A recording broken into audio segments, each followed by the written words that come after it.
युवावस्था अच्छी चीज है। देखो, मनुष्य के जीवन का स्वर्ण काल है उसकी युवावस्था।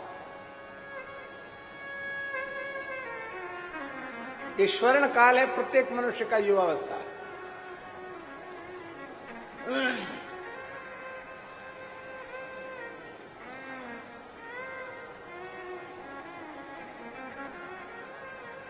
मोटे तौर पर हम कहें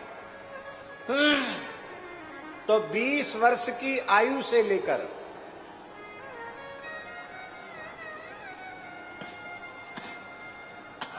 अधिकतम 50 वर्ष की आयु का काल, 50 वर्ष तक की अवस्था, ये प्रत्येक मनुष्य के जीवन का स्वर्ण काल है। इसमें आप जितना चाहो उतना श्रम कर सकते हो और जो चाहो वह आप प्राप्त कर सकते हो।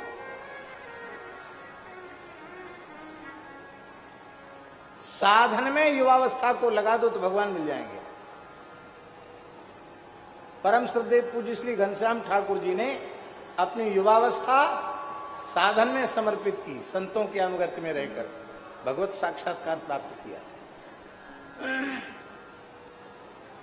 पूज्य श्री वेणुमंद कुंज वाले महाराज जी ने अपनी युवावस्था साधन में अर्पित की, भगवत साक्षात्कार प्राप्त किया।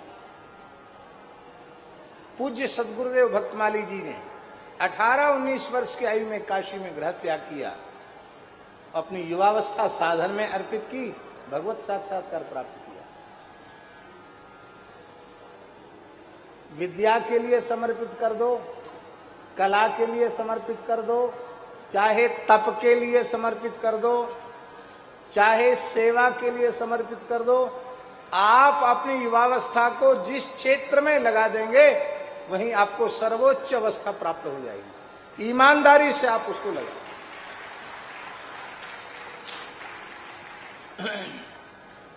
देखो भाई, साधु साई कथाएं कोई बुरो मत मानियो। हमारे पूज्य गुरुदेव खाक चौक वाले महाराज जी, पहाड़ी बाबा महाराज एक घटना सुनाते थे। बाबा को बड़ी हंसी आएगी, पर हंसने जैसी बात है नहीं, बात बड़ी गहराई की है। महाराज जी उस काल में पैदल घूमते थे, तो ये विंध्याचल क्षेत्र जो है, इसी विंध्याचल क्षेत्र में विराजे संत भगवान, एक बड़े तपस्वी संत,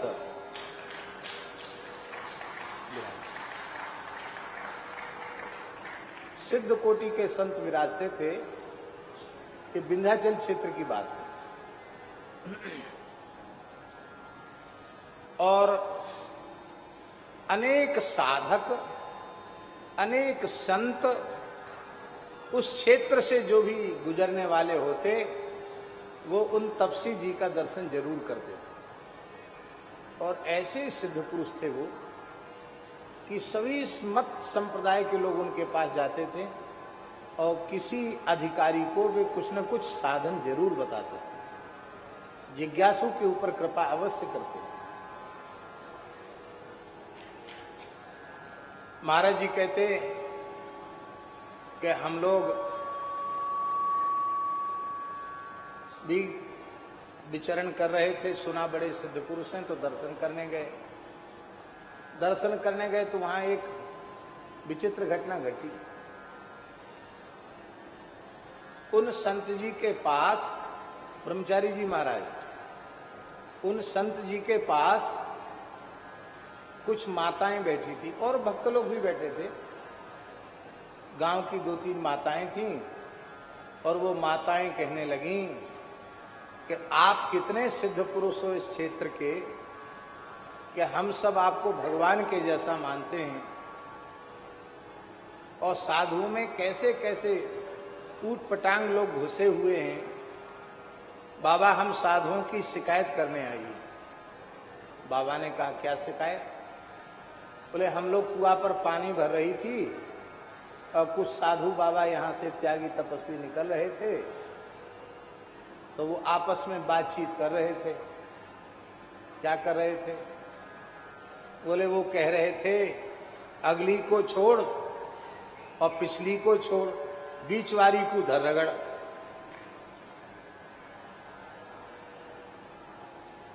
तो उन माताओं ने कहा कि मैं तो सास हूं और जो दूसरी है वो भी हमारी जिठानी लगती है, वो भी बड़ी बूढ़ी, हमारी बहू बीच में थी, वो जवान। तो इतना खराब लगा हमको, बाबा हजार गाली दी हमने, और बाबा जियों को कोई परवाह नहीं, वो तो कहते हुए चले गए। क्या कहा साधुओं ने? अगली छोड़ और पिछली छोड़, बीच की को धर रगड़। तो महाराज जी कहते हमने यही सत्संग सुना उन संत का।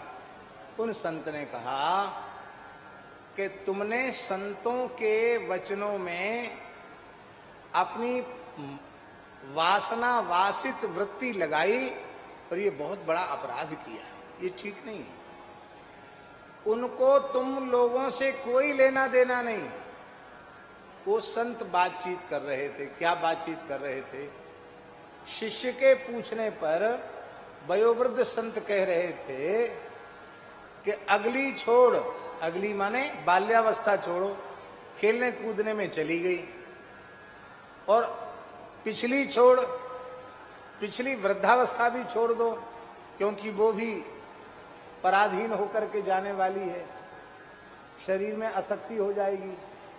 केवल बीच की युवावस्था है, उसको साधन में धर रगड़ो। पर तुमने संत की वाणी को गलत अर्थ लगाकर अपने ऊपर ले लिया और इसलिए तुमने संतों का अपराध किया। अब संतों से क्षमा मांगो। महाराज जी कहते थे विलक्षण घटना थी, जो संत अगली छोड़ पिछली छोड़ बीचड़ी को धर रगड़, वो भी वहीं बैठे थे। और उन संतों ने कहा बाबा सच्ची बात है, हमें तो पता ही नहीं था कि यहाँ कोई माताएं खड़ी होकर पानी भर रही हैं, हम तो अपनी बातचीत करते जा रहे थे। तो ये बहुत बड़ी चीज है, बीच की को धर रगड़। ये बीच वाली अवस्था ही मनुष्य के जीवन का स्वर्ण काल है।